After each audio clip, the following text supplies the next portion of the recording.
Step out of the car, you stuck-up hood rat, Officer Trent Sloan barked, his words slicing through the stillness of a late-afternoon suburb.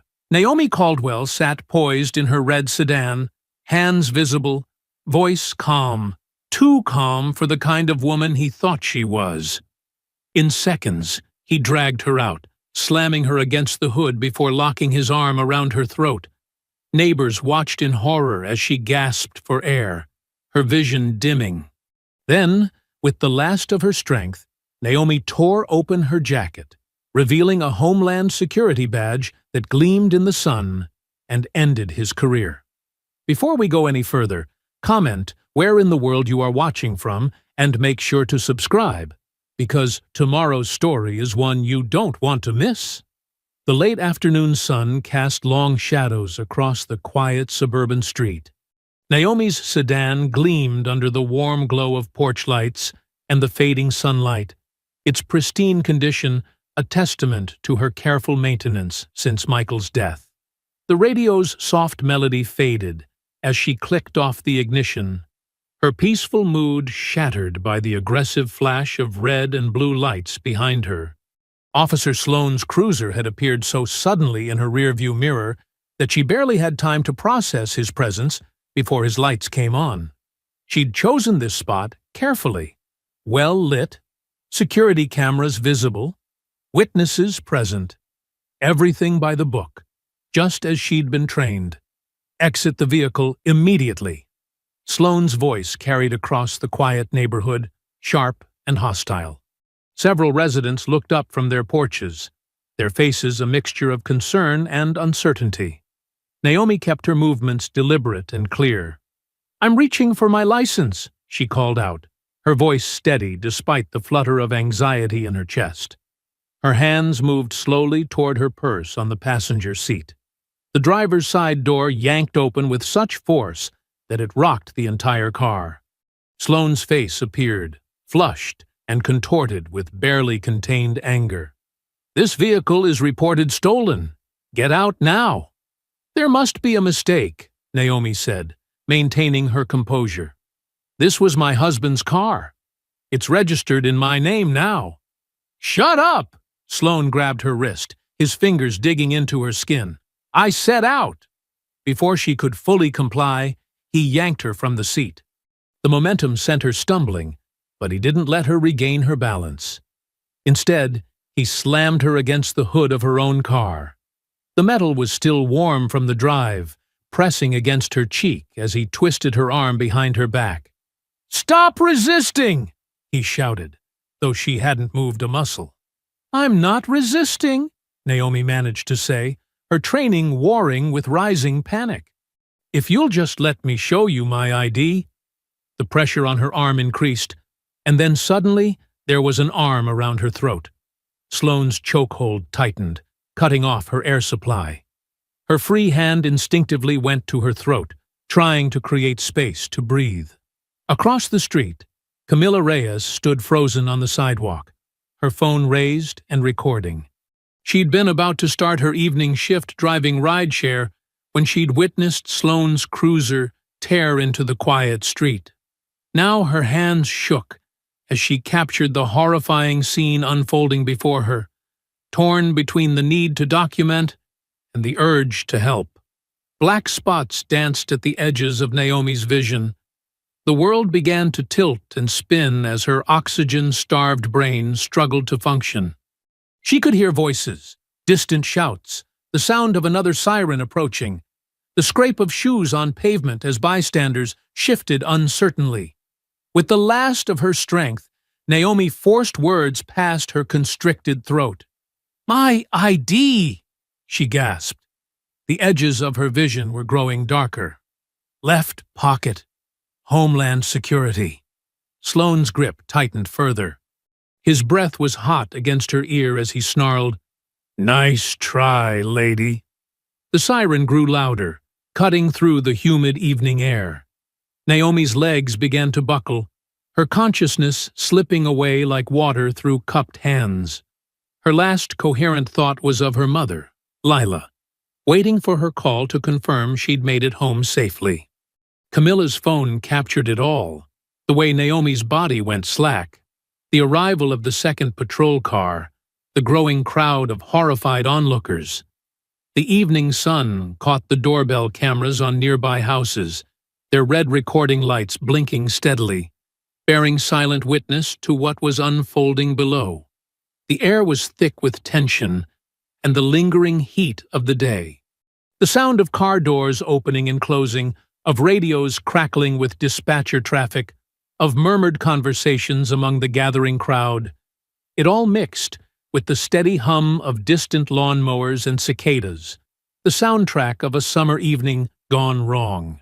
Sloan maintained his chokehold, seemingly deaf to the gasps and protests from the onlookers.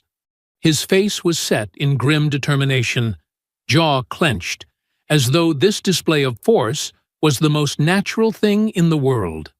The badge on his chest caught the light as he shifted his stance, a bitter reminder of the authority he was abusing. The wail of approaching sirens pierced the humid evening air. Tires screeched against asphalt as another patrol car pulled into the neighborhood street, its red and blue lights painting the scene in harsh, alternating colors. Officer Dan Holt jumped out, his rookie eagerness falling away as he took in the situation before him. His eyes widened at the sight of Sloan maintaining a chokehold on a clearly unconscious woman. "What are you doing?" Holt shouted, his hand instinctively moving to his body cam to ensure it was recording.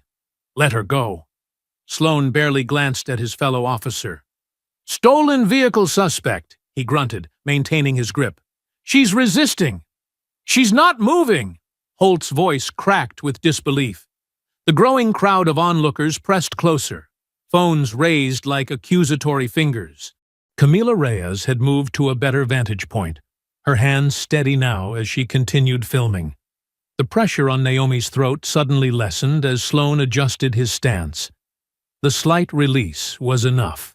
Her eyes fluttered open, consciousness rushing back in a painful wave. Years of training kicked in. With her free arm, she seized the moment, jerking her jacket open. The gold badge clipped to her belt caught the soft glow of the porch lights, its federal seal unmistakable. Holt's breath caught in his throat. As a rookie, he'd studied federal credentials extensively during academy training. The Homeland Security Investigations badge was distinctive, impossible to miss, impossible to fake. His body cam whirred softly, capturing everything. "No way," he whispered, then louder. "Sloan, that's HSI. Let her go now." The change in Sloan's expression was immediate. The arrogant certainty drained from his face, replaced by dawning horror. His grip loosened further, but his arms seemed frozen in place. "That's fake," he muttered, but his voice trembled with uncertainty. "Has to be fake." Holt was already at his radio. "Dispatch, Unit 247. We need a supervisor at Maplewood Drive, now. We've got a situation involving a federal agent." Naomi's legs were shaking, but she remained upright through sheer force of will. Her throat burned with each breath, and she could feel the bruises forming where Sloan's arm had crushed her windpipe. The crowd's murmuring grew louder, punctuated by the clicks of camera phones. The radio crackled. A sergeant's voice cut through the static. "All units stand down immediately. Release the subject. I repeat, release and stand down." Sloan's arms finally fell away. Naomi stumbled forward, catching herself against her car. Her fingers found her throat, gently probing the tender flesh as she fought to control her breathing. The rage building inside her was cold and precise, a federal agent's fury, not a victim's fear. With deliberate movements, she reached into her jacket pocket and retrieved her credentials wallet. The leather slapped against the hood as she dropped it, the sound sharp in the tense silence. She opened it with one hand, displaying her official HSI identification card alongside her badge. "Officer Sloan," she said, her voice raspy but clear. "You just assaulted a federal officer during the course of her duties." She turned to face him fully, noting how he seemed to shrink under her gaze. "I trust your body cam captured the entire incident?" Sloane's face had gone chalk white. His eyes darted to Holt's still recording camera, then to the phones in the crowd, and finally to the suburban neighborhood's security cameras. The weight of all that electronic evidence seemed to physically press down on his shoulders. "I'm finished," he whispered, more to himself than anyone else. "Oh God, I'm finished." The screech of more tires announced the arrival of both paramedics and a supervisor's vehicle. The emergency lights created a dizzying light show that reflected off the windows of Naomi's sedan, the supposedly stolen car that had started this whole nightmare. Naomi allowed herself to sit on the curb, her professional mask slipping just enough to show her exhaustion. The paramedics approached cautiously, their equipment ready. Behind them, she could see Sloane being led aside by a sergeant, his shoulders slumped in defeat. Camera flashes popped like summer lightning as more people gathered. Phones pinged with notifications as the first videos began uploading to social media. Camila Reyes, still filming, had tears running down her face, but her hand remained steady. Officer Holt stood awkwardly nearby, his body cam still faithfully recording. His face showed the struggle of a young officer witnessing the ugly reality of power abused. He kept glancing between Naomi and Sloane, as if trying to understand how a routine traffic stop had spiraled into career suicide. The paramedics began their examination, their voices professional and soothing as they checked Naomi's vital signs. The bruises on her throat were darkening rapidly, forming a damning collar of evidence. One of them carefully photographed her injuries, standard procedure for an assault case. More police vehicles arrived, creating a barricade of flashing lights that held back the growing crowd. Neighbors had stepped out from their homes, gathering on porches and sidewalks, their phones raised to record the scene. Porch lights blinked on up and down the street, painting the chaos in warm, uneven light. An elderly man stood at the edge of his driveway, torn between concern and disbelief at the spectacle unfolding in his quiet neighborhood. Dawn crept through the hospital room's thin curtains, casting pale strips of light across the sterile floor. Naomi sat propped up in bed, her throat wrapped in bandages, while monitors beeped a steady rhythm beside her. Her mother Lila's warm hand squeezed hers, offering silent comfort as they both watched the morning news. "Shocking footage emerged last night," the anchor's voice filled the quiet room, "of what appears to be a police officer assaulting a federal agent during a routine traffic stop." The now viral video played again, Naomi's body going limp in the chokehold, the flash of her badge, the officer's panicked reaction. Lila's grip tightened. "Baby, I can't watch this anymore." Her eyes were red and puffy from a night without sleep. "Every time they show it, I see my little girl being—" She couldn't finish the sentence. "I'm okay, Mama," Naomi rasped, her voice still rough. The doctor had warned the throat bruising would take weeks to heal completely. "I'm right here." A knock at the door interrupted them. Special agent in charge. Imani Sharp entered, her usual commanding presence somewhat softened by concern. She carried a thick manila folder under one arm. "Agent Caldwell," Sharp said, pulling up a chair. "How are you holding up?" "Ready to get back to work," Naomi replied, trying to sit straighter despite her mother's protective hand on her shoulder. Sharp's expression turned serious. "That's what we need to discuss. The department's filing an official complaint, but this is going to be delicate." She placed the folder on the bedside table. "My advice? Stay low profile. Let the process work." Naomi shook her head, wincing at the movement. "With respect, ma'am, I want to press formal charges. That officer needs to face consequences." "Naomi," Sharp leaned forward, lowering her voice, "you know how these things can go. The union will close ranks. They'll dig for anything to discredit you." "Then let them dig." Naomi's voice may have been weak, but her eyes blazed. "I've got 20 years of clean service and a chokehold on camera. I'm not backing down. Lila squeezed her daughter's hand again. You tell them, baby. Sharp sat back, a hint of pride breaking through her professional mask. I'll have the paperwork started, but please, be careful. This could get ugly. Another knock drew their attention. A young Latina woman stood hesitantly in the doorway. Camila Reyes, the rideshare driver who'd recorded everything. Her eyes were shadowed from lack of sleep, but she straightened her shoulders as she entered. I'm sorry to interrupt, Camila said. I needed to make sure you were okay. She pulled out her phone with trembling hands. I saw everything. I got it all on video. Better quality than what's on TV. I couldn't just drive away, not when he was hurting you like that. Naomi gestured for Camila to come closer. You did exactly right. Thank you for being brave enough to stay and record. I was so scared, Camila admitted, but more scared of what would happen if nobody saw the truth. She glanced nervously at Sharp. The police already called me 3 times asking for the video. I didn't answer. Smart girl, Sharp nodded. We'll need to get your statement properly documented. And we can arrange protection if you feel unsafe. Camilla's relief was visible. Thank you. I just want to help make this right. After Camilla left, Naomi insisted on meeting with an internal affairs liaison.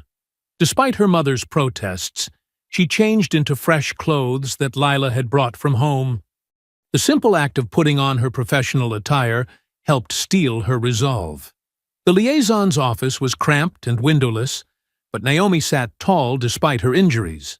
I want all footage preserved, she stated firmly. Body cams, dash cams, doorbell cameras, and home security feeds. Everything. Of course, Agent Caldwell, the liaison replied, typing rapidly. We're already collecting all available evidence. And I want confirmation that Officer Sloan's previous complaint records are secured. No convenient misfilings. The typing paused. That might require additional authorization. Then get it, Naomi said flatly, because this isn't going away. Hours later, exhausted but determined, Naomi finally returned to her apartment. The space felt emptier than usual, heavy with silence after the day's chaos. Her throat throbbed as she swallowed her prescribed pain medication. Settling at her desk, she picked up her badge, running her fingers over the familiar weight and texture. He picked the wrong one this time, she whispered to the quiet room. Her computer hummed to life, its blue glow illuminating her face as she began downloading police data reports. The familiar process of gathering digital evidence centered her, gave her purpose beyond the pain and anger. Lila had offered to stay the night, but Naomi needed this time alone. She needed to remember who she was, not a victim, but an investigator. Someone who knew how to follow evidence trails and expose truth. Her fingers moved steadily across the keyboard, each keystroke a quiet act of defiance against those who thought they could abuse power without consequence. Naomi's apartment was quiet, except for the gentle hum of her coffee maker and the low murmur of the morning news. Sunlight streamed through her kitchen windows, casting warm patches on the granite countertop where she'd spread out her breakfast and laptop. Her throat still ached when she swallowed, the bruises now a mottled purple-yellow beneath her silk scarf. The local news anchor's voice cut through her thoughts. 2 days after the controversial traffic stop involving a federal agent, body cam footage from Officer Sloan's patrol remains unavailable due to what police describe as a technical upload failure. Coffee sloshed over the rim of her mug as Naomi set it down too hard. Her eyes narrowed at the screen where the anchor continued speaking over B-roll footage of police headquarters. According to department spokesperson Lieutenant Morris, the footage was lost during routine end-of-shift upload procedures. IT staff cite server timeout issues as the cause. Timeout issues my foot, Naomi muttered, pushing aside her half-eaten toast. She opened her secure laptop, fingers flying across the keyboard, as she accessed her old federal compliance records. 2 years ago, she'd spent 3 months auditing the department's digital evidence systems. She knew exactly how their upload protocols worked. The department used standard Blue Line software for managing body cam data. It had triple redundancy and automatic backup protocols. Even if the main server crashed, footage would cache locally on the camera until upload was confirmed. A total loss of data would require multiple simultaneous failures, or deliberate tampering. Naomi pulled up the public metadata logs, which tracked upload timestamps for all officer cameras. She created a quick script to analyze the pattern, watching as data points populated her screen. There, a 7-minute window where multiple uploads had failed simultaneously. Not just Sloane's camera, but his partner's too, and 2 nearby units. Her heart began to race. She recognized this pattern. She'd written about it in her white paper on digital evidence vulnerabilities. The timeout cascade exploit could wipe specific time ranges if you knew the system's refresh cycles. It was precise, surgical, and definitely not accidental. Naomi reached for her phone, scrolling through contacts until she found Gabe Park's number. She'd met him during the compliance audit when he was handling back-end maintenance for the city's IT department. He'd struck her as honest, if a bit nervous around authority figures. The phone rang 4 times before he picked up. "Naomi?" His voice was hushed. "I saw what happened. Are you okay?" "I'm fine, Gabe. I need to ask you about some upload logs from Tuesday night." She kept her tone casual, professional.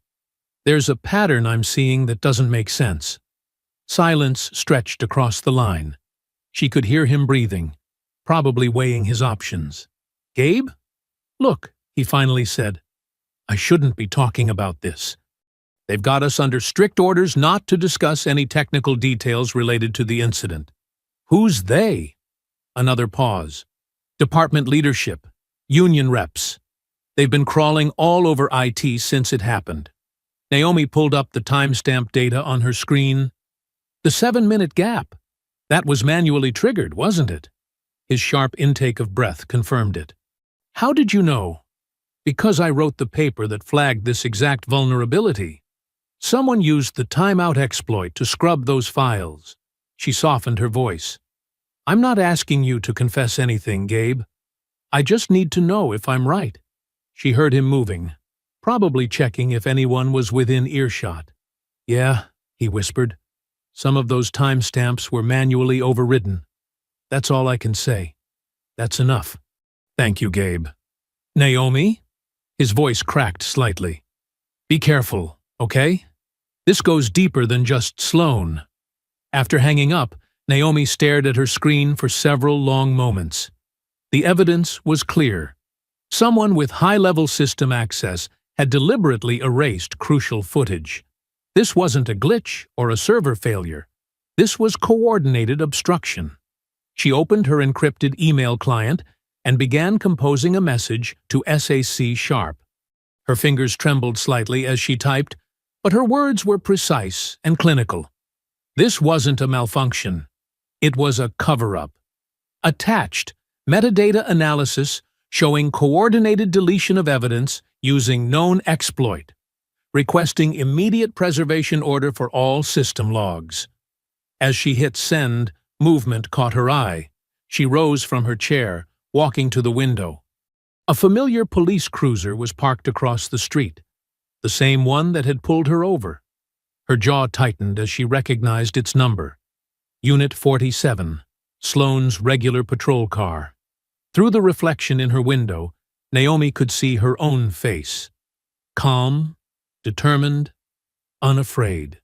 They were trying to intimidate her, but they'd made a crucial mistake. They'd left a digital trail, and following digital trails was exactly what she did best. The bruises on her throat might fade, but evidence, properly preserved, could last forever. The evening news had barely ended when Channel 8's Riverbend Tonight logo flashed across Naomi's TV screen. She sat on her mother's floral print couch, Lila beside her, both women tense as host Jim Barrett introduced his guest, Sergeant Marla Maggs Kessler, the police union representative. Kessler wore her dress blues, badges gleaming under the studio lights. Her salt-and-pepper hair was pulled back in a severe bun, her expression practiced concern. "Let's be clear, Jim," she said, leaning forward. "What we had here was a potentially dangerous situation. An uncooperative driver claiming federal authority with no way to verify it immediately." Lila's hand found Naomi's, squeezing tight. "Lord, give me strength," she muttered. "That woman waved a fake badge to resist arrest," Kessler continued, her voice dripping with manufactured certainty. "Officers followed procedure to protect themselves and the public. Until we complete our investigation, any rush to judgment is irresponsible." "A fake badge?" Naomi's voice cracked with disbelief. Her phone buzzed, the first of what would become a flood of notifications. Barrett, to his credit, pushed back. "But Sergeant, we have video showing." "Partial video," Kessler cut in. "Edited clips don't tell the whole story. Officer Sloan is a decorated veteran with an exemplary record. He deserves due process." Naomi's phone kept vibrating. Messages poured in through social media, most from unfamiliar accounts with American flag avatars and thin blue line symbols in their bios. "Bet that badge came from a costume shop." Another anti-police agitator playing victim. "Should have complied if you didn't want trouble." Lila watched her daughter's face darken. "Don't let them get to you, baby. That's what they want." "I know, Mama." Naomi muted her phone, but couldn't look away from the screen where Kessler was still talking. "Our officers face split-second decisions every day. Monday morning, quarterbacking from people who've never worn the badge." Naomi stood abruptly. "I need some air." She walked to her mother's small back porch, breathing in the humid night air. The bruises on her neck throbbed with her pulse. The next morning brought no relief. ADA Colin Mercer, whom Naomi had met at several interagency briefings, released a statement that made her blood boil. "While the district attorney's office takes all allegations of misconduct seriously, we urge restraint until all facts are known. A thorough review process ensures justice is served appropriately. We ask the public to remain patient as we examine every aspect of this complex situation." Naomi recognized the political dance. Mercer was up for re-election in November. She pulled up campaign finance records on her laptop, and there it was, substantial donations from various LLCs tied to Tyrone Ty Dixon, whose towing company held exclusive contracts for police impounds across 3 districts. Her research was interrupted by her phone ringing. Camilla's name flashed on the screen. "Hello? Naomi?" Camilla's voice was shaking. A man came to my house asking about the video." Naomi sat up straight. "When?" "Just now. He said he was a private investigator." Camilla's words tumbled out between sobs. "He knew where I lived, what kind of car I drive. He said it would be better for everyone if I reconsidered what I saw." "Are you somewhere safe?" "I'm at my sister's." Camilla took a shuddering breath. "I'm scared. Maybe I should just delete the video." "No," Naomi said firmly. "Listen to me carefully. You did nothing wrong. That video is evidence, and I'm not going to let anything happen to you." She paused, choosing her next words carefully. "I want you to text me your sister's address. I'm going to make some calls, get a protective detail assigned. Then we're going to meet somewhere secure and talk about the best way to preserve that footage. You promise they can't hurt me?" "I promise. You're under federal protection now." Naomi's voice softened. "You were brave enough to record what happened. Let me be brave enough to protect you." After calming Camilla and making the necessary calls, Naomi stood before her bathroom mirror. The bruises were fading, but the anger in her eyes burned brighter than ever. She touched her reflection, remembering how many times she'd seen that same fear in Camilla's voice, in her mother's generation, in countless faces who'd learned to swallow injustice because fighting back seemed impossible. "They want a war," she whispered to her reflection. "They'll get one." At her desk, she opened a hidden folder on her encrypted drive labeled Evidence Chain. Inside were subfolders already organized: body cam metadata, witness statements, financial records, historical complaints. The framework for justice, waiting to be filled. The early morning sun hadn't yet touched the windows of the Homeland Security satellite office when Naomi swiped her keycard. The night guard, Earl, glanced up from his crossword puzzle. "Agent Caldwell? Thought you were on leave." "Just need to check something, Earl." Naomi managed to smile, touching her still tender neck. "Won't be long. Between us, what they did to you ain't right." Earl's weathered face creased with concern. "Take care of yourself, you hear?" The office was empty, fluorescent lights clicking on automatically as she made her way to her desk. Her computer hummed to life, the familiar blue glow washing over her face. She logged in, fingers flying across the keyboard. The evidence preservation order had to be perfect. No loopholes, no wiggle room. She'd seen too many cases crumble because crucial data vanished into routine system maintenance or standard retention policies. 2. Internal Affairs Division, Riverbend Police Department, CC, Federal Consent Decree Monitoring Team. Subject: Immediate Evidence Preservation Notice. Case: JRB 2023-0719. Naomi's jaw tightened as she typed. Every word mattered.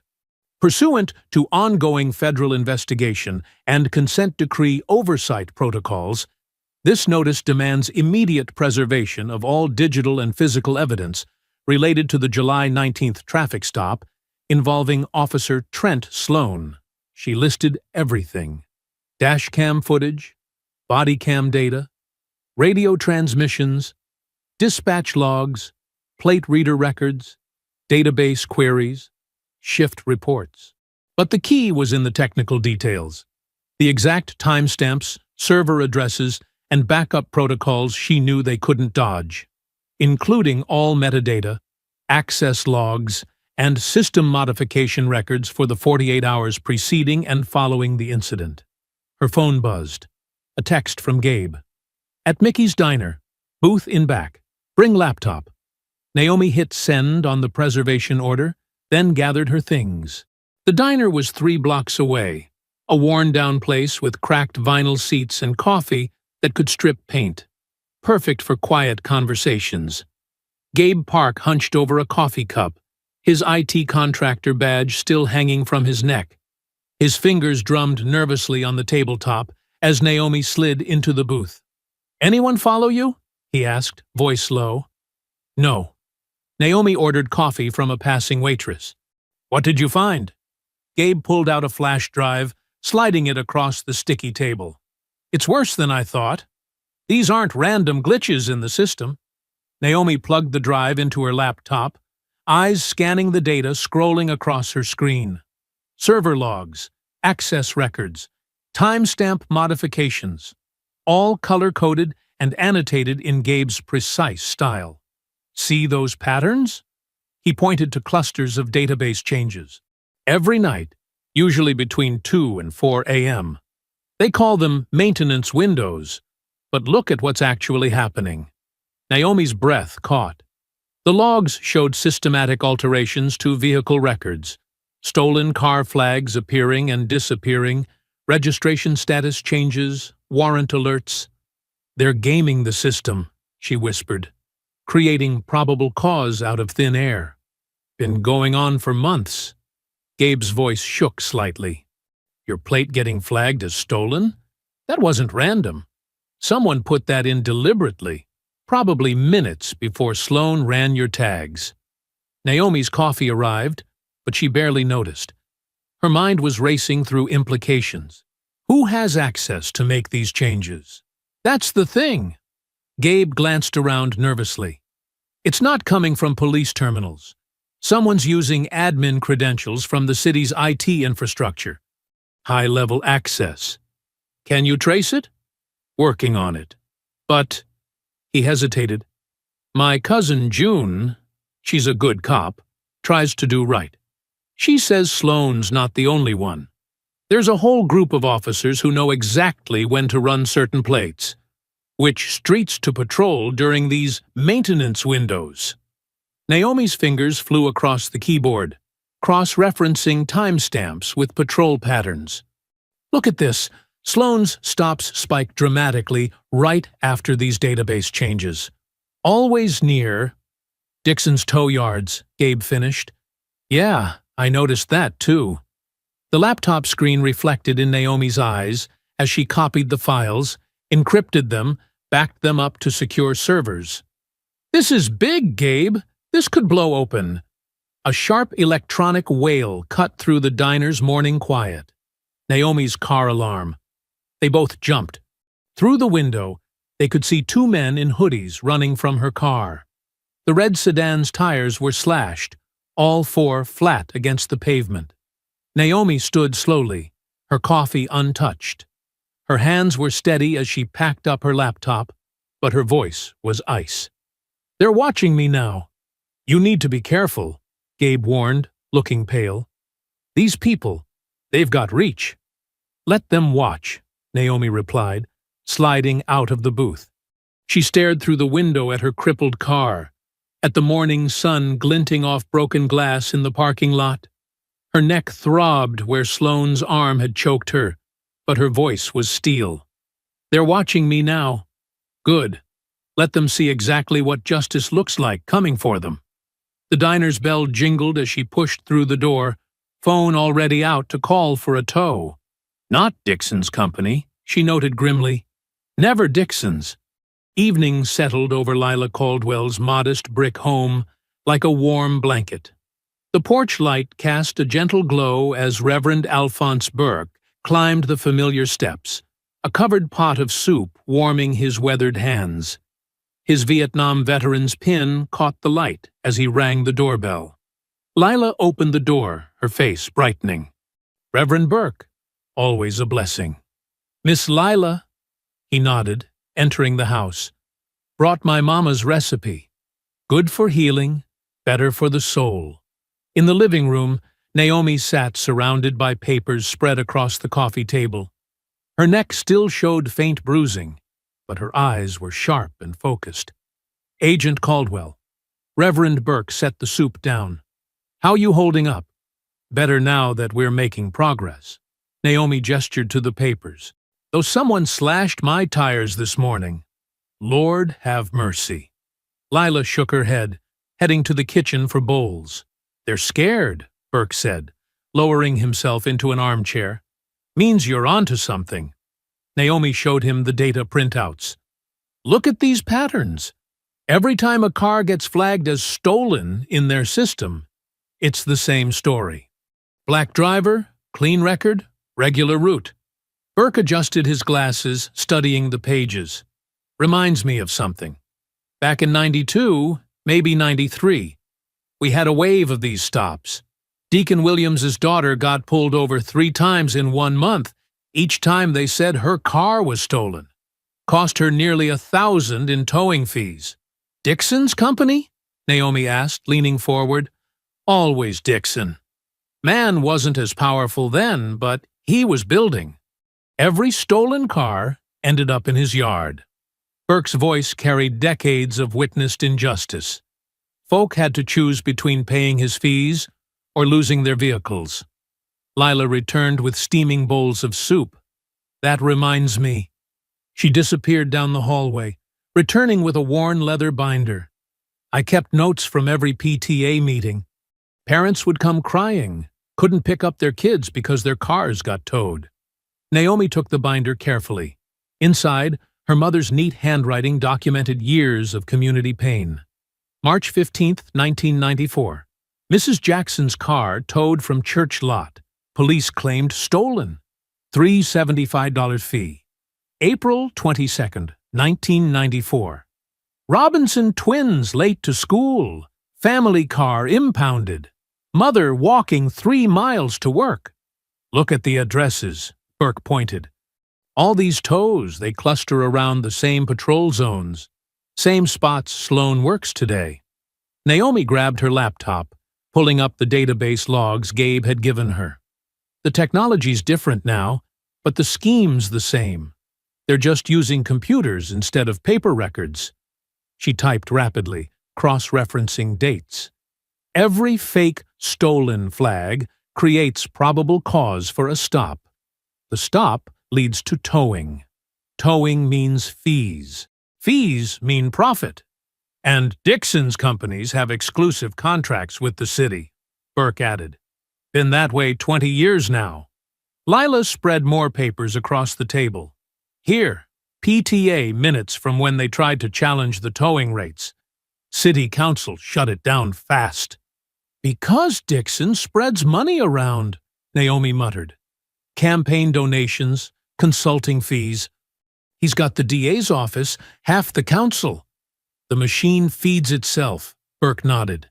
Police get their arrest stats, Dixon gets his fees, politicians get their donations. Meanwhile, our people pay and pay. Naomi pulled up another spreadsheet. Look at these numbers. Just in the past 5 years, Dixon's companies have made over $12 million from police-ordered tows. And that's just what's reported. Jesus wept, Lila whispered. And Sloan's one of their top producers, Naomi continued. His stops lead to more tows than any other officer. Now we know why. He's working from a rigged database. She stood, pacing the room. They target people they think can't fight back. Single parents, elderly folks, people working 2 jobs. Can't miss work to fight it in court. Can't afford lawyers. Can't prove the system's rigged against them. Burke finished. Until now, Lila touched a page in her binder. All these years, I thought I was just keeping notes. Didn't know I was gathering evidence. Community memory is evidence, Burke said firmly. Our people remember every injustice, every dollar squeezed out, every dignity denied. Now we've got the receipts to prove it. Naomi stared at the wall of documentation they'd built, her mother's binders, Burke's testimony, Gabe's data logs, her own investigation notes. Decades of systematic predation laid bare. They built an empire off fear, she said quietly, hands clenched.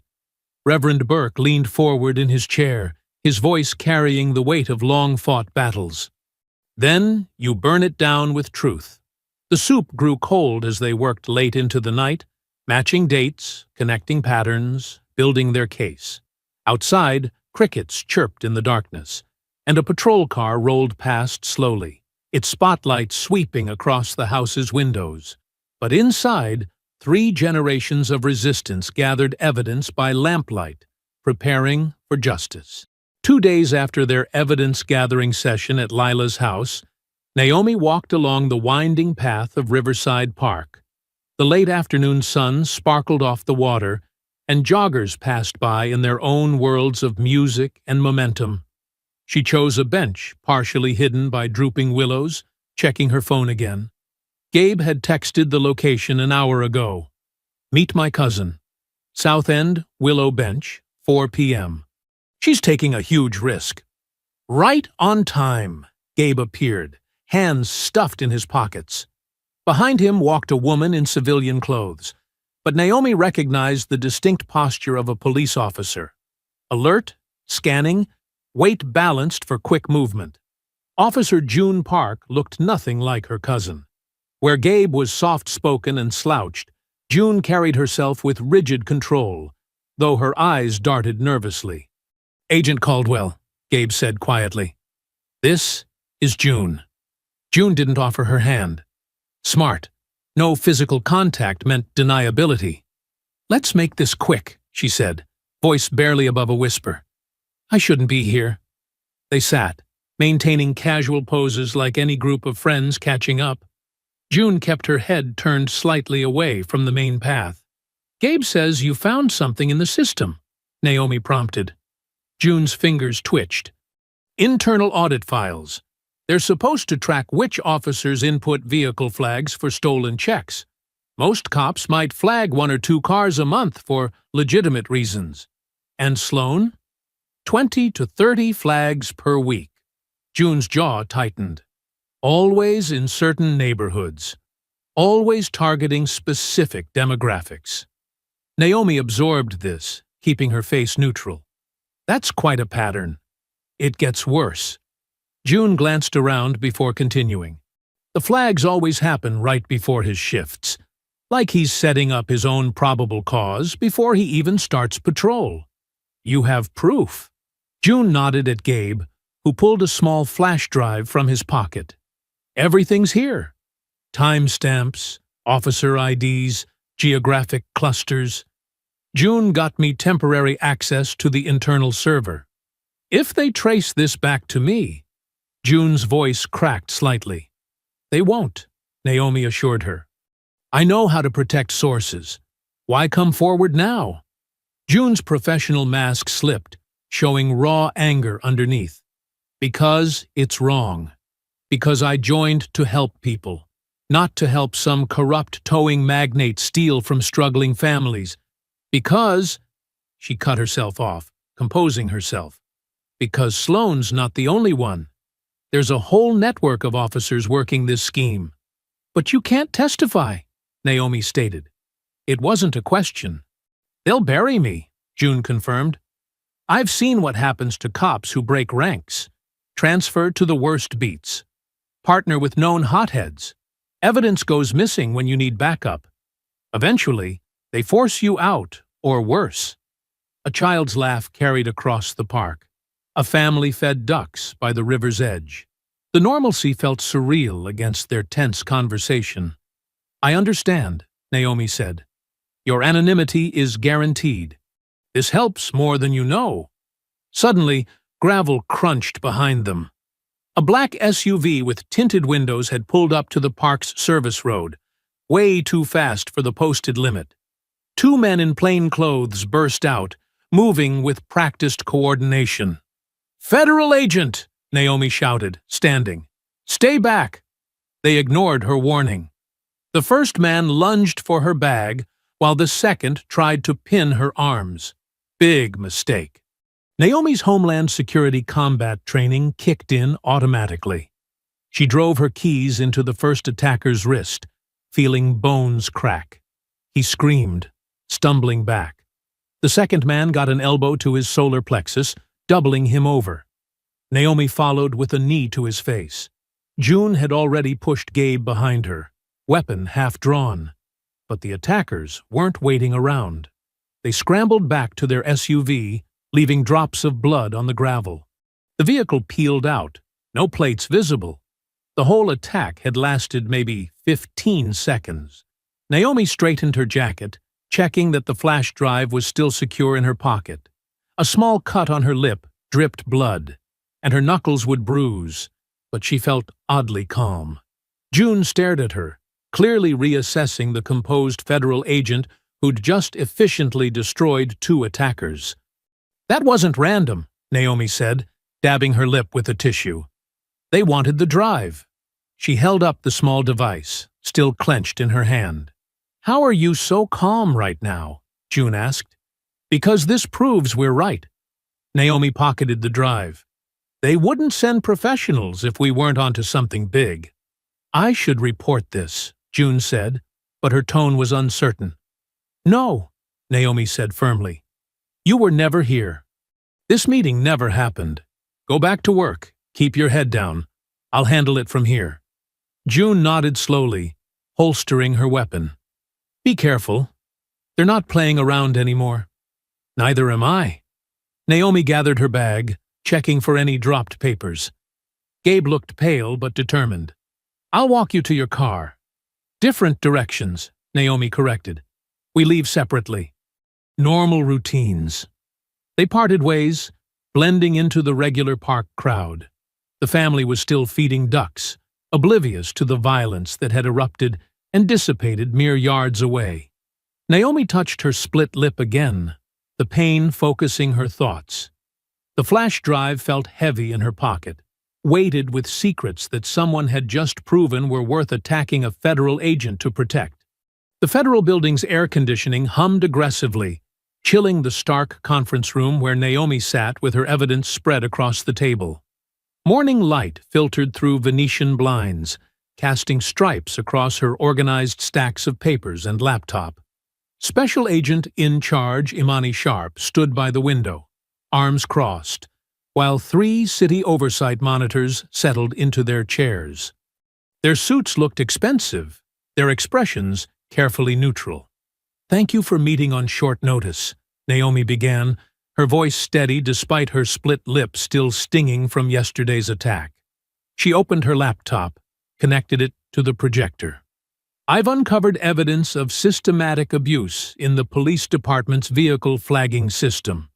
The head monitor, Douglas Chen, adjusted his glasses. "Agent Caldwell, we understand you've had a difficult experience." "This isn't about my experience." Naomi pulled up the timestamp data. "Look at these patterns. Every flag entered by Officer Sloan was input during specific maintenance windows. Windows that match a known database exploit." She clicked through screens of code and timestamps. The exploit creates a brief period where changes aren't properly logged. "I documented this vulnerability 2 years ago during a federal audit." The second monitor, Patricia Walsh, tapped her pen. "That's circumstantial." "Then explain this." Naomi switched to a map showing clusters of stops. Every flagged vehicle was stopped within these 3 sectors, all impounded by the same company, all requiring substantial fees to retrieve. Sharp moved closer, studying the pattern. "That's rather precise targeting. And here's the proof it's deliberate." Naomi played an animation showing flag entries synchronized with patrol schedules. Officers input false flags right before their shifts, creating their own probable cause for stops. "Do you have witness statements?" Chen asked. "I have something better." Naomi opened the audit logs June had provided. Internal records showing which officers accessed the system during these windows, plus video evidence of one such stop. "Mine." Walsh leaned forward. "The chokehold incident?" "The attempted cover-up," Naomi corrected. "They tried to erase body cam footage using the same exploit. But I have independent video from a witness." The third monitor had been silent until now. "This is concerning," he admitted. "But we have protocols." "I know the protocols," Naomi interrupted. "I also know criminals destroy evidence when given time." Chen cleared his throat. "We appreciate your thoroughness, Agent Caldwell. We'll review your file thoroughly in about 2 weeks." 2 weeks? Naomi's palm hit the table. "That's exactly how long it takes to erase everything. They're already trying to silence witnesses. Yesterday, 2 men attacked me for this evidence." Sharp's head snapped up. "You didn't report an assault." "Because I handled it. But they're escalating. The longer we wait, the more they'll bury." Walsh spread her hands. "We have a significant backlog. Dozens of cases. How many of those cases show a direct connection between police corruption and systematic theft from minority communities?" Naomi's voice was razor sharp. "How many have both data forensics and video evidence? How many involve federal agents being attacked to suppress evidence?" The monitors exchanged glances. Chen sighed. "We understand your frustration." "No, you don't." Naomi stood, gathering her files. "But you will understand my next steps if you choose inaction over oversight." "Is that a threat, Agent Caldwell?" Walsh asked stiffly. "It's a promise of transparency." Naomi packed her laptop. "I respect this process, but I won't let it become a tool for obstruction." Sharp walked her to the elevator. "They're not wrong about procedures," she said quietly. "Procedures protect systems, not people." Naomi checked her phone. 3 missed calls from Camilla. "Right now, people need protecting." The drive home took twice as long as usual. Naomi spotted the unmarked sedan 3 cars back, matching her every turn. Dark windows, government plates. She took a deliberate series of random turns, confirming the tale. Her phone rang. Camilla's voice trembled. "Naomi, there are people asking questions about me. They talked to my landlord, my neighbors. They know I recorded the video. Are you safe right now? Where are you?" "At my sister's house, but they found my work address too. Stay there. I'm sending someone to take your statement." Naomi hung up, dialing sharp. No answer. At home, Naomi locked her door and powered up her secure computer. She inserted one of several identical flash drives, beginning the encryption process for Camilla's video. The footage copied across multiple drives, each with different encryption keys. Her phone buzzed with texts from June. "They're pulling my shifts." "Reassigned to records." Another from Gabe. "System access revoked. Looking for new job." The encryption program hummed as it worked. Naomi touched her split lip again, feeling the sting of yesterday's attack. They thought fear would silence everyone. They thought procedures and delays would bury the truth. She labeled each drive carefully, preparing secure upload protocols. Let them try to erase this. Let them try to bury it in bureaucracy. Some truths refused to stay hidden. The unmarked car still sat outside her building as darkness fell. Naomi didn't bother closing her curtains. Let them watch. Let them wonder what she was preparing. She wrote the final encryption key in her notebook, triple-checking each character. They thought fear always won. Time to show them what exposure could do. Night settled over Riverbend City as Naomi sat at her kitchen table, the glow of her laptop screen reflecting off her glasses. 3 email drafts waited, each addressed to a different journalist known for investigative integrity. She had vetted them carefully. No connections to local power players, no history of backing down under pressure. Her encrypted file contained everything: Camilla's high-resolution video, timestamp analyses, audit logs, patrol patterns, impound records, and a detailed timeline connecting all the players. She had scrubbed the metadata, routed through secure servers, made the trail impossible to trace back to her. "Send," she whispered, clicking 3 times.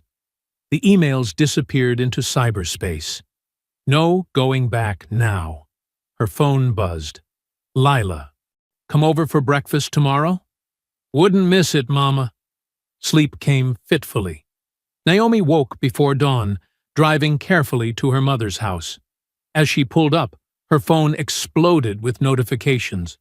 The story had broken. Channel 4's morning show played the footage in devastating clarity. The anchor's voice was tight with controlled anger. "Warning. These images are disturbing." Recently obtained video shows the moment Homeland Security agent Naomi Caldwell was placed in a chokehold by Officer Trent Sloan during what was supposedly a routine traffic stop. The screen split. On one side, Naomi gasping for air as Sloan crushed her throat. On the other, her badge clearly visible as backup arrived. The contrast was shocking. Inside, Lila already had coffee brewing. They watched together as social media erupted. Justice for Naomi trended.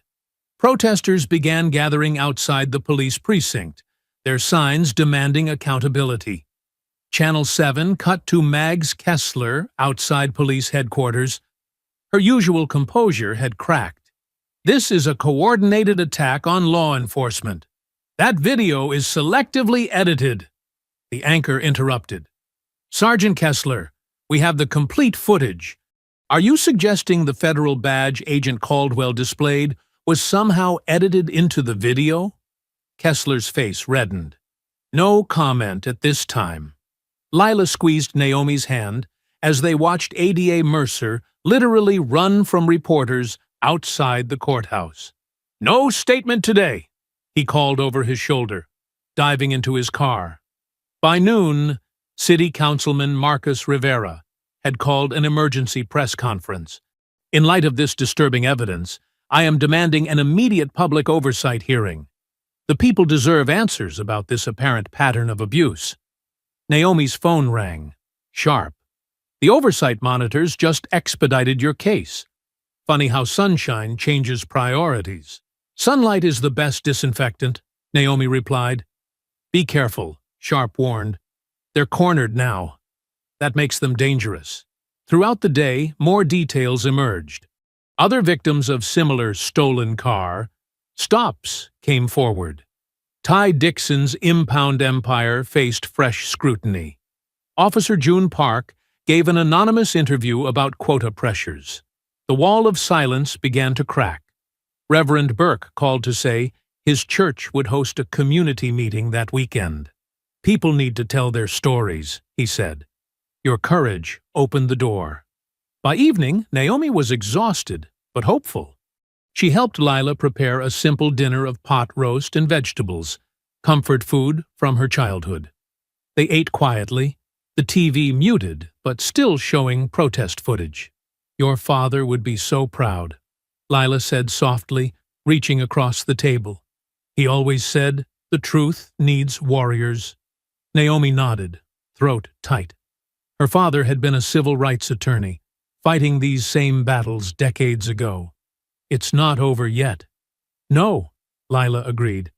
But for the first time in years, I feel like maybe, just maybe, something will change. They cleaned up together, mother and daughter moving in comfortable sync. Through the window, stars pierced the city's haze. For the first time since the attack, Naomi's shoulders relaxed slightly.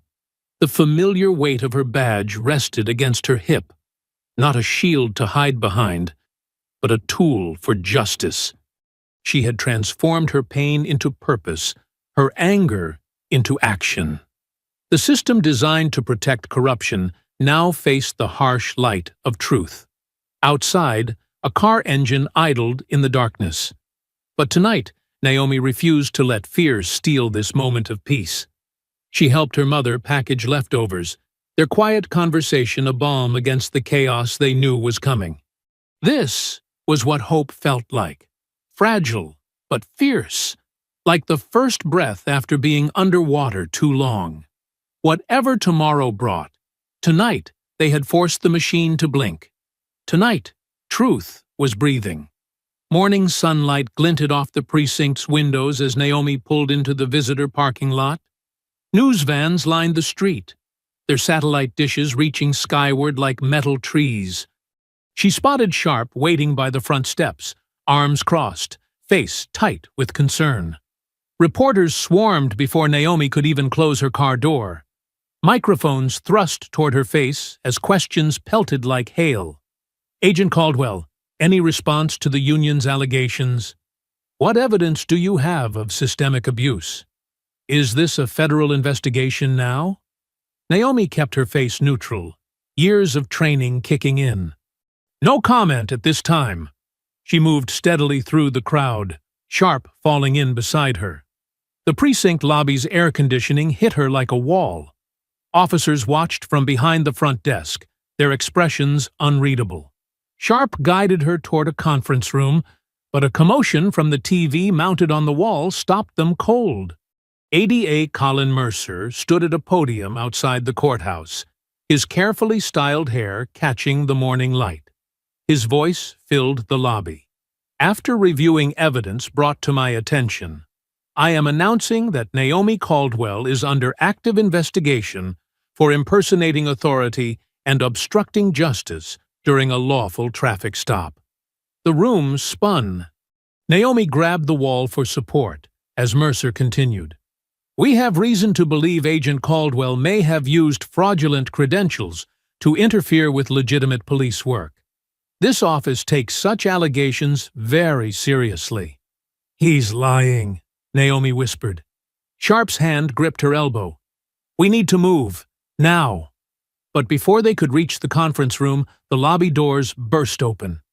3 federal agents in dark suits strode in, badges out. Naomi recognized the lead agent, Marcus Chen from Internal Affairs. Agent Caldwell, Chen said, his voice professionally blank. I need you to surrender your credentials and service weapon pending investigation. The room went silent. Every eye watched as Naomi slowly unclipped her badge case. Her fingers trembled slightly as she handed over the shield that had been part of her identity for over a decade. Her gun came next, the weight leaving her hip feeling unnaturally light. You are suspended with pay, effective immediately, Chen continued. Please do not leave the jurisdiction without notification. Your email access and building credentials are temporarily deactivated. Sharp started to protest, but Chen cut her off. This comes from the top, SAC Sharp. I suggest you comply. Outside, reporters pressed against the glass, cameras flashing. Naomi felt naked under their gaze, stripped of her authority in front of the very people who had attacked her. Her phone buzzed, a news alert.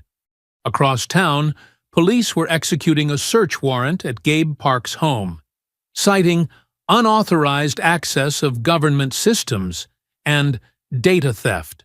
Photos showed them carrying out his computers and hard drives. Another message: June Park had been reassigned to midnight patrol in the industrial district, effective immediately.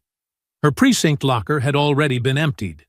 Naomi's hands shook as she tried to pull up Camilla's video.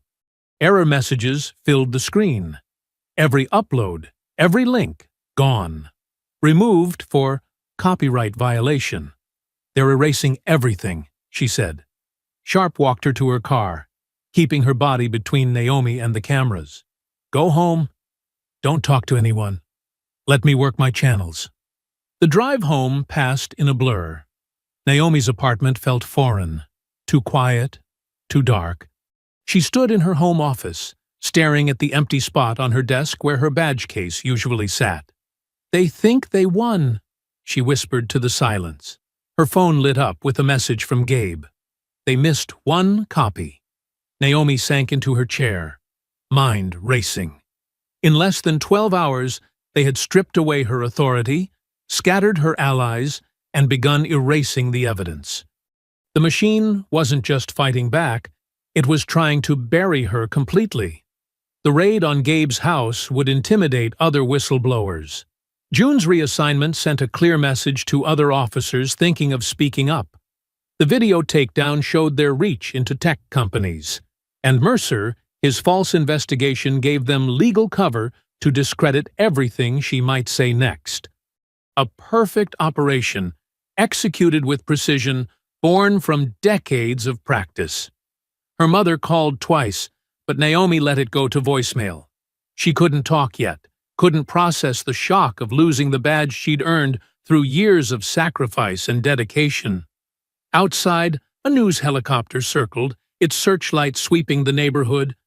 Online, trolls were already spreading Mercer's accusations, painting her as an anti-police activist who had faked federal credentials.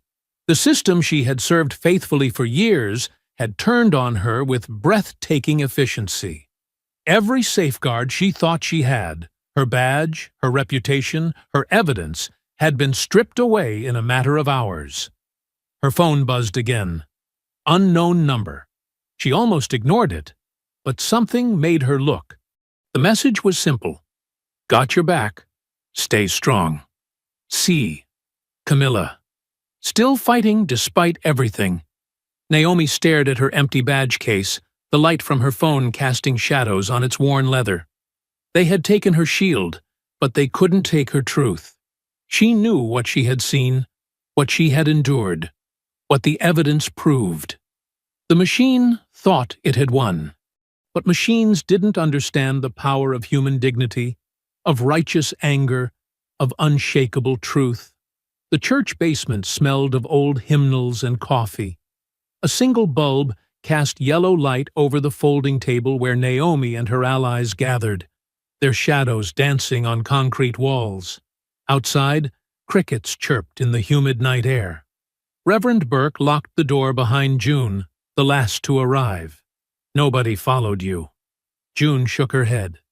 Took 3 different routes, Made sure I was clean. Lila squeezed Naomi's hand under the table. The loss of her daughter's badge weighed heavily on both of them. Camilla sat nervously checking her phone, while Gabe spread his surviving files across the scratched wooden surface. "They got most of my hard drives," Gabe said, "but I kept backups on paper." Old school. He pulled manila folders from his backpack. "Screenshots of every database edit, printed and notarized last week." Naomi nodded. "Smart. They can't delete paper." June added her own stack. "Internal memos about towing quotas. Been collecting these for months." Her hands trembled slightly. "If they find out I took these—" "They won't," Naomi assured her. "We protect our own." Lila opened her weathered leather bag, pulling out decades of PTA meeting minutes. Every parent who lost a car. Every complaint about impound fees. Names, dates, addresses. I kept it all. The group began sorting through the documents, creating a timeline on the basement wall with tape and string. Patterns emerged in the yellow light. Certain officers' names appeared repeatedly, specific neighborhoods targeted, the same towing company always involved. "Look at this," Reverend Burke said, pointing to a yellowed newspaper clipping. 1989. Officer Matthew Dixon promoted to captain. He tapped another article. 1990. Dixon marries Patricia Sloan. Sloan? Naomi's head snapped up. Like Officer Trent Sloan? His uncle, Burke confirmed. That same year, Ty Dixon, Matthew's brother, got his first city towing contract. The family's been feeding off this community ever since. Camilla spread out her phone records. "I've got timestamps proving where your car was when Sloan claimed it was stolen. Plus, screenshots of every social media post they tried to delete." June studied the wall of evidence. The deeper you dig, the dirtier it gets. Last month alone, Sloan's squad impounded 63 vehicles. 58 went to Dixon's lots. And the owners had to pay thousands to get them back, Lila added. Some never could. Lost their jobs, couldn't drive their kids to school. Naomi stood, tracing the connections with her finger. Sloan creates false alerts. Dixon tows the cars. The captain, his uncle by marriage, buries complaints. And Mercer. She pulled up campaign finance records on her phone.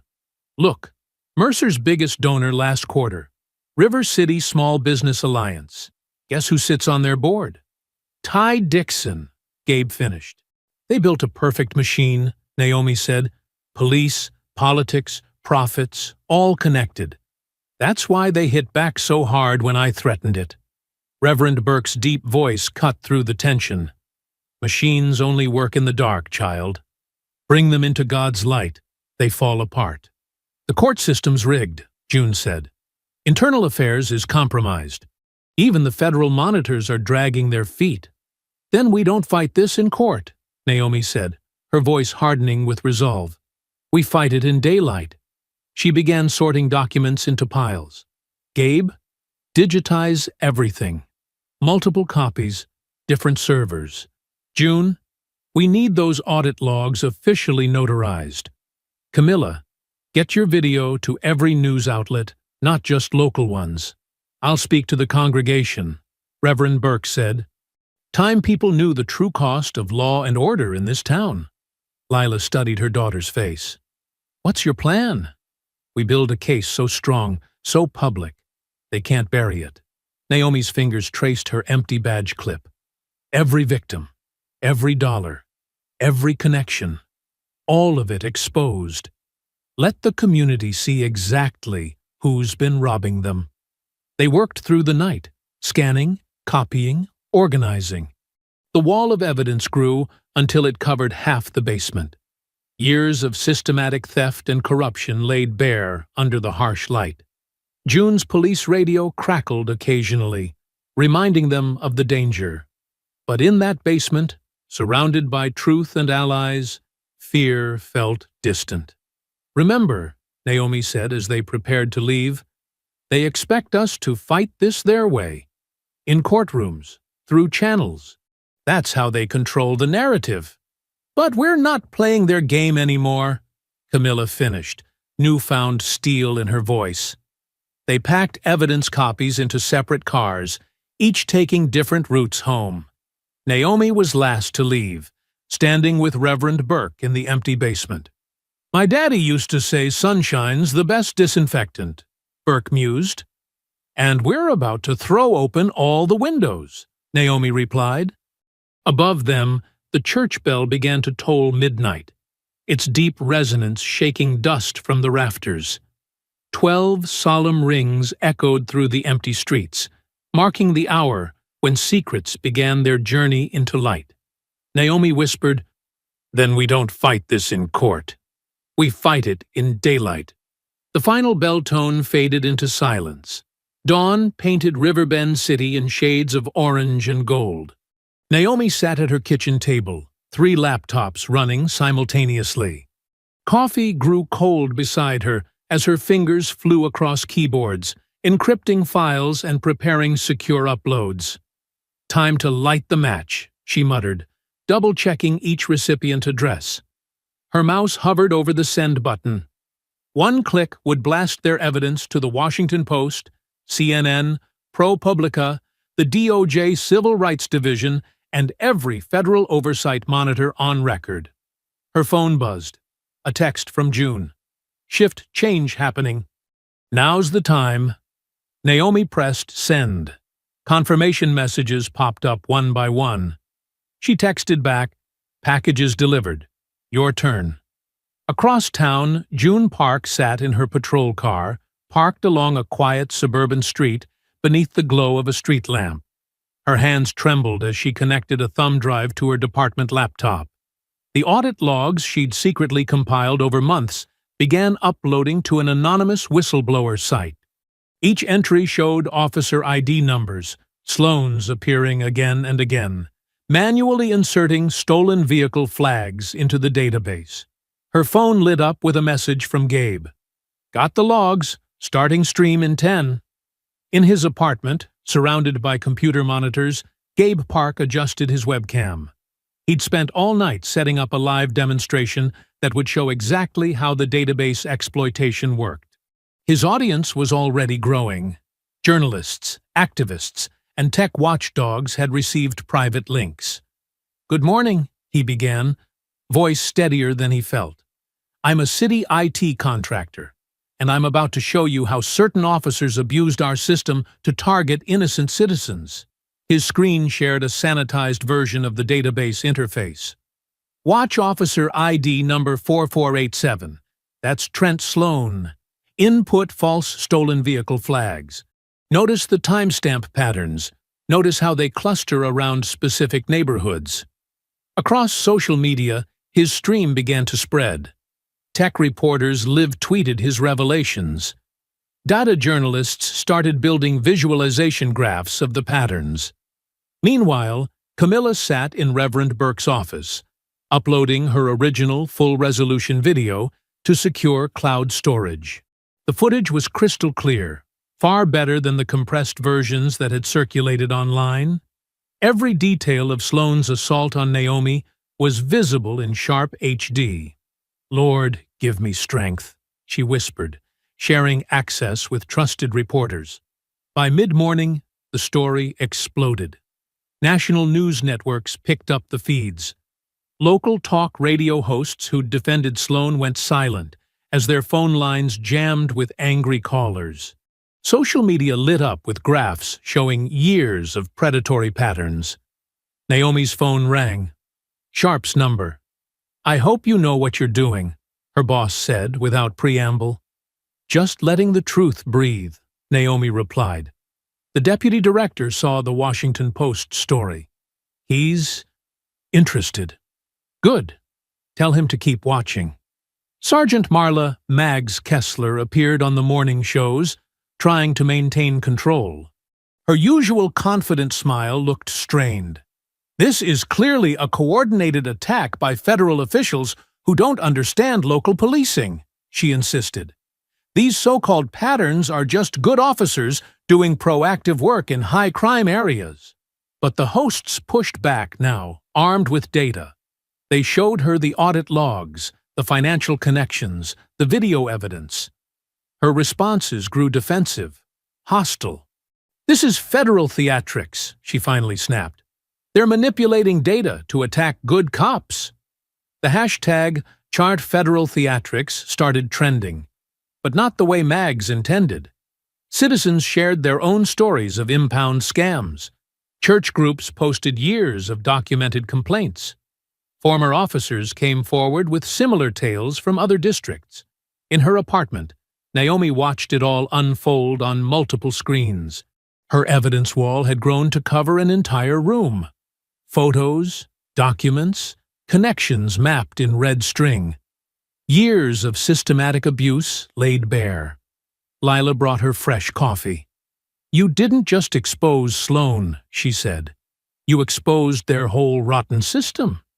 "The system protected him because he fed it," Naomi replied. "Take down one. You threaten them all."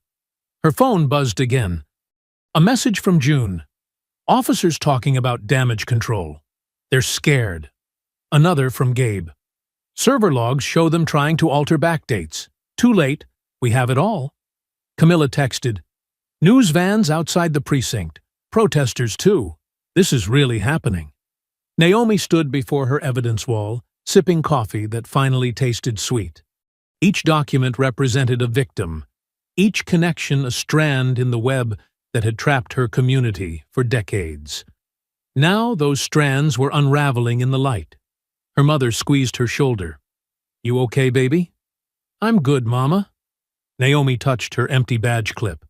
"Just thinking about all the people who lost their cars, their jobs, their dignity to this racket.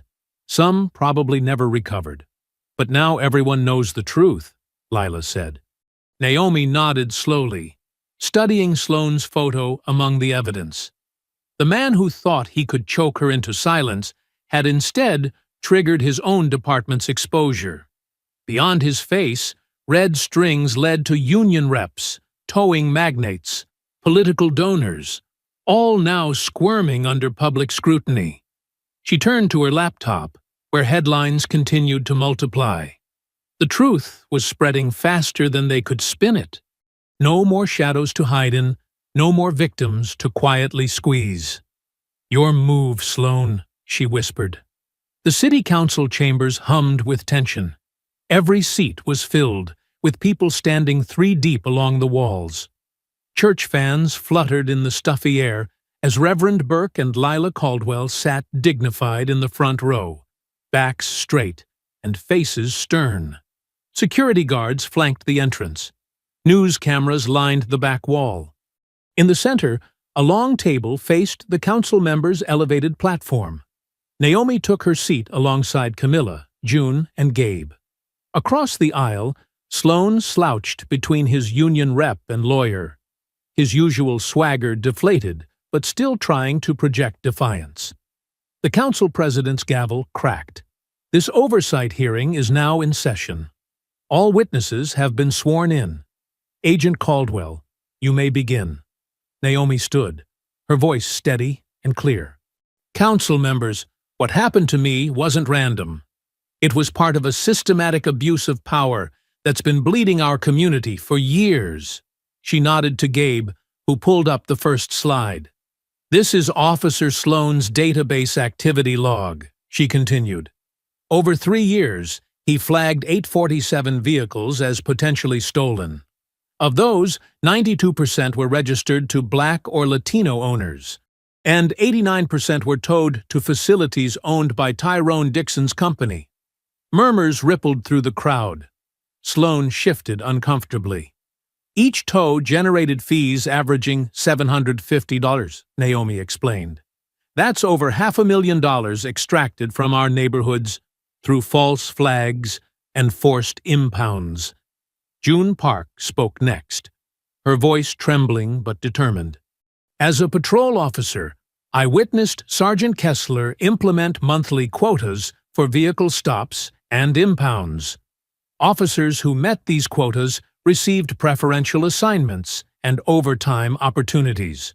Those who questioned the practice were reassigned to undesirable shifts. Sergeant Kessler started to object, but the council president silenced her with a raised hand. Gabe's presentation shifted to financial records. "These are campaign contribution records for ADA Colin Mercer," he said. "Notice the pattern of donations from shell companies, all traced back to Dixon's towing empire. Each spike in contributions correlates with decisions not to investigate impound complaints." The chamber grew hot with whispers and gasps. Lila dabbed her eyes with a handkerchief as Reverend Burke gripped her hand. "And now," Naomi said, "I'd like to show the unedited footage of my encounter with Officer Sloan." The lights dimmed. Camilla's high-definition video filled the wall screen. The quality was stunning, every detail crystal clear.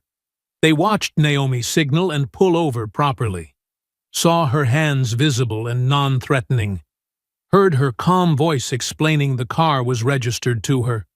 Then came the violence, the chokehold, Naomi's desperate attempts to speak, the badge revelation, Sloane's contemptuous reaction. Several council members flinched visibly. When the lights came up, Camilla spoke softly but firmly. "I recorded this because I've seen too many people hurt by cops who abuse their power. Agent Caldwell could have died that day. How many others weren't lucky enough to have a badge?" The council president leaned forward. "Officer Sloan, do you wish to respond to these allegations?" Sloan exploded out of his chair, face red. "She reached for my gun. I was defending myself. This is all a setup." "That's not what the video shows," Naomi cut in coldly. The chamber fell silent at her quiet certainty. "The video's doctored," Sloan shouted, taking a step toward her. "You people always—" "Remove him," the council president ordered. Security officers moved in quickly, escorting a struggling Sloan from the chamber as he continued shouting accusations. Sergeant Kessler tried damage control. "Council members, these officers were simply following established protocols." "Protocols that violated the consent decree," Naomi interrupted. "Protocols designed to generate profit through targeted harassment." The oversight chief, a stern woman with steel-gray hair, stood up. "I've seen enough. I am recommending immediate criminal charges against Officer Sloan for assault, false imprisonment, and civil rights violations. Furthermore, I am calling for a full investigation into Sergeant Kessler's quota system, Mr. Dixon's contracts, and ADA Mercer's campaign finances." The chamber erupted in applause. Church fans waved like victory flags. Reverend Burke's deep "Amen" carried over the noise. As security led him past the witness table, Sloane's eyes met Naomi's. The arrogance had drained from his face, replaced by something hollow and lost. He looked away first. June squeezed Naomi's hand under the table.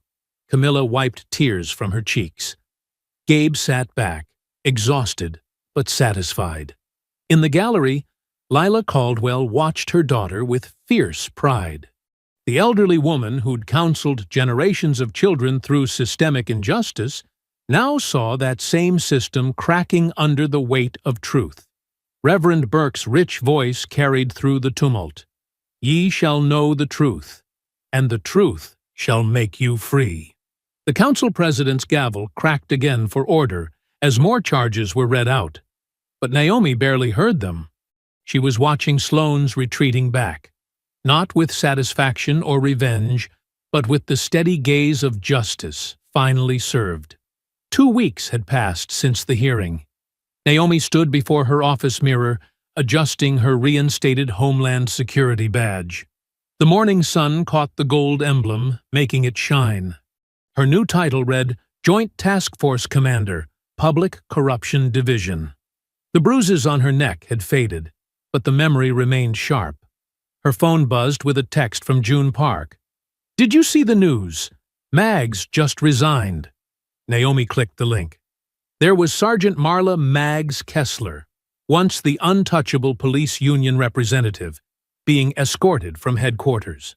No more swagger, no more smug press conferences. The Internal Affairs investigation had uncovered years of quota enforcement and evidence tampering. Now she left in disgrace, badge and pension stripped away. The morning headlines scrolled across Naomi's computer screen. ADA Mercer withdraws from election amid corruption probe. His donor list had become toxic after federal investigators traced the money back to Ty Dixon's network of shell companies. The promised tough-on-crime candidate now faced possible indictment himself. Speaking of Dixon, his towing empire lay in ruins. Federal agents had frozen his accounts and seized his yards. The man who'd built his fortune on stolen cars and manufactured crimes now faced RICO charges. His sleek office sat empty, the phones silent. Naomi's desk phone rang. It was Reverend Burke. "We're ready whenever you are, child," he said warmly. The first restitution checks came in. She grabbed her keys. On my way. The church parking lot was full when she arrived. Familiar faces from the neighborhood filled the pews. Elderly folks who'd lost cars to false impounds, parents who'd had to choose between unfair fees and feeding their children, young people who'd learned to fear police lights in their rearview mirrors. Reverend Burke stood at the pulpit, his Vietnam service medals gleaming on his jacket. Behind him, a table held stacks of certified checks, compensation ordered by the federal court. Today, he announced, his deep voice filling the sanctuary, we see justice made tangible. These checks won't erase the fear or heal all wounds, but they mark a victory over those who thought they could prey on us forever. One by one, community members came forward.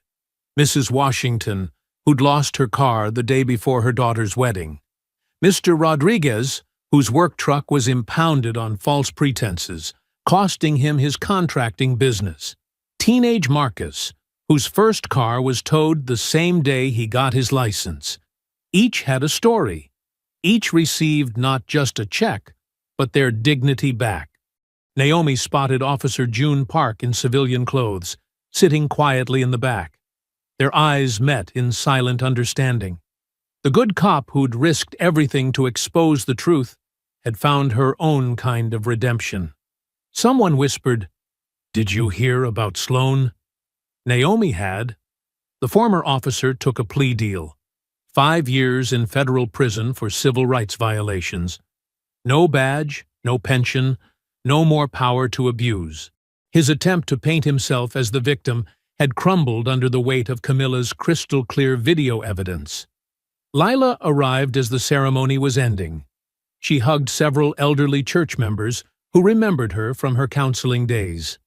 These were the people she'd comforted when their cars disappeared, when their children came home traumatized by routine stops. "Ready for a walk?" Lila asked her daughter. They strolled the 3 blocks to Dixon's main impound lot. The heavy chains that once secured the gate lay cut on the ground. Inside, flatbed trucks were loading cars to return them to their rightful owners. The fortress of fear had fallen. Children played tag through the open gate, their laughter replacing the old sounds of angry arguments and crying families. Community volunteers helped detail the rescued vehicles, erasing the dust of false imprisonment. From the nearby church tower, bells began to ring. Reverend Burke pulled the rope with steady hands, sending deep, clear tones across the neighborhood. Each toll spoke of justice served, of dignity restored, of truth finally heard. Naomi watched a grandmother climb into her recovered car, tears streaming down her face as the engine started perfectly. All those years of maintenance in Dixon's yard hadn't destroyed it after all. "You know," Lila said softly, "your father used to say that justice moves slow, but it moves sure when good people push it forward." Naomi nodded, remembering the moment Sloane's arm had closed around her throat. The terror, the fury, the determination not to let him win. She turned to her mother, voice steady and clear. "He tried to take my breath," she said. "I gave him truth instead." The church bells continued their song of victory as mother and daughter watched another car drive free through the open gates, heading home at last. I hope you enjoyed that story. Please share it with your friends and subscribe so that you do not miss out on the next one. In the meantime, I have handpicked 2 stories for you that I think you will enjoy. Have a great day.